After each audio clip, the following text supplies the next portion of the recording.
আসসালামু আলাইকুম বন্ধুরা। আশা করি আপনারা সবাই ভালো আছেন।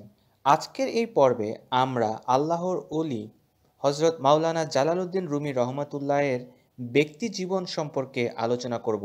আমাদের এই চ্যানেলে তাকে নিয়ে অনেকগুলো ভিডিও করা হয়েছে, তাই এই পর্বে আমরা তার ব্যক্তি জীবনে তিনি কেমন ছিলেন সেই বিষয়ে আলোচনা করব। মাওলানা জালালউদ্দিন রুমি রহমতুল্লাহ ছিলেন অত্যন্ত সহজ ও সরল।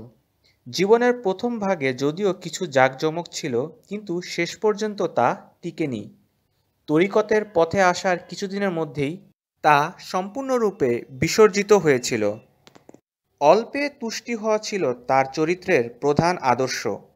অভাব কি তা তিনি জানতেন না।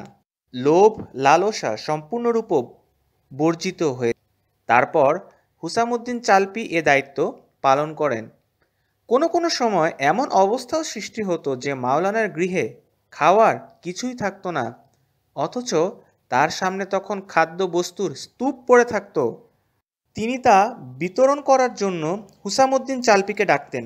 অনেক ক্ষেত্রে নিজের বা অভুক্ত পরিবারবর্গের জন্য কিছু অংশ রেখে দেওয়ার কথা তার মনে জাগতো না। অপরদিকে যেদিন তার ঘরে খাবার কিছুই থাকতো না, সেদিন তিনি খুব খুশি হতেন, বলতেন, খোদার শকর, আজ আমার ঘর হতে দরবেশির সুঘ্রাণ আসছে। এখানে হয়তোবা শ্রোতারা আপনার প্রশ্ন করতে পারেন যে না খেয়ে থাকা যদি দরবেশি হয়, তাহলে মাওলানা রুমি মাঝে মাঝে আবার খাবার খেতেন কেন? এটার উত্তর এই যে না খেয়ে থাকা দরবেশি নয়, ঘরে খাবার না থাকলে তার জন্য অস্থির না হয়ে আল্লাহর উপর পুরোপুরি নির্ভর করে থাকাই দরবেশি। ঘরে খাবার না থাকলে মাওলানা রুমি খুশি হতেন এই জন্য যে ওই দিন তিনিও তার পরিবারবর্গ আল্লাহ তাআলার প্রতি সম্পূর্ণ তাওয়াক্কুল করার পূর্ণ সুযোগ পেতেন। আবার তাদের ধৈর্যের পরীক্ষাও হয়ে যেত। অর্থাৎ রিজিক যে সম্পূর্ণরূপে আল্লাহ থেকে আসে তা তিনি মনে প্রাণে বিশ্বাস করতেন।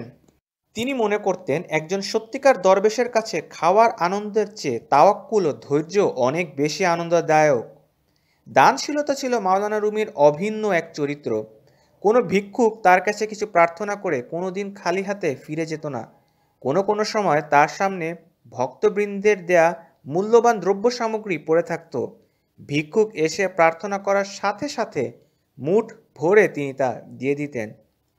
আবার যে সময় দিবার মতো কিছু থাকতো না, তখন গায়ের জামা পর্যন্ত তিনি খুলে দিতেন।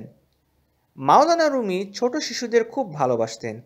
তিনি মনে করতেন ছোট শিশুরা নিষ্পাপ এবং তিনি ঘোর পাপী। এই জন্য তিনি শিশুদের বেশি আদর করতেন ও স্নেহ ভরে তাদের হাতে চুমু দিতেন। শিশুরাও তাকে খুব ভালোবাসত। কোনো দিন কোথাও যাওয়ার সময় পথে কোনো শিশু তাকে দেখতে পেলে সে ছুটে আসতো এবং তাকে জড়িয়ে ধরে ভক্তি ভরে তার হাতে চুমু খেত। একদিন মাওলানা রুমি কোথাও যাচ্ছিলেন। পথে একদল পরিচিত শিশুর সাথে তার সাক্ষাৎ হলো। মাওলানাকে দেখার সাথে সাথে শিশুরা ছুটে এলো ও তার হাত চুম্বন করার জন্য একে অন্যে ঠেলাঠেলি করতে লাগলো। সুবহান আল্লাহ! মাওলানা তাদের সকলের সাথে করমর্দন করলেন এবং প্রত্যেকের হাতে চুমু খেলেন। একটি শিশু অদূরে বসে কি যেন কাজ করছিল। সে বলল, হুজুর, একটু অপেক্ষা করুন, আমিও আপনার হাতে চুমু খাবো। শিশুর কথায় রুমি সেখানে বেশ কিছুক্ষণ দাঁড়িয়ে থাকলেন। কাজ শেষ হলে সে ছুটে এসে তার হাতে চুমু খেল। মাওলানাও তার হাত চুম্বন করলেন। আনন্দিত মনে শিশু ঘরে ফিরে গেলে তিনি আবার তার গন্তব্যস্থলের দিকে অগ্রসর হতে থাকেন। হযরত মাওলানা জালালউদ্দিন রুমি রহমতুল্লাহ দুনিয়ার প্রতি উদাসীন হয়েছিলেন শুধুমাত্র আল্লাহকে পাবার জন্য। তিনি তার পুরো জীবনটাই মারেফতের পথে দিয়ে দিয়েছেন। শুধুমাত্র আল্লাহকে পাওয়া এবং আল্লাহর ভালোবাসা পাওয়ার জন্য তিনি তার একটি জীবন ব্যয় করেছেন। আল্লাহ আমাদেরকেও এমন সৌভাগ্যবান মানুষদের মতো জীবন যেন পরিচালনা করতে পারি সেই তৌফিক দান করুক। আমাদের এই ভিডিওটি যদি আপনাদের ভালো লাগে, আপনারা অবশ্যই লাইক, শেয়ার এবং কমেন্টস করবেন এবং মাওলানা জালালউদ্দিন রুমি রহমতুল্লাহকে নিয়ে আমাদের অন্যান্য ভিডিওগুলো দেখবেন।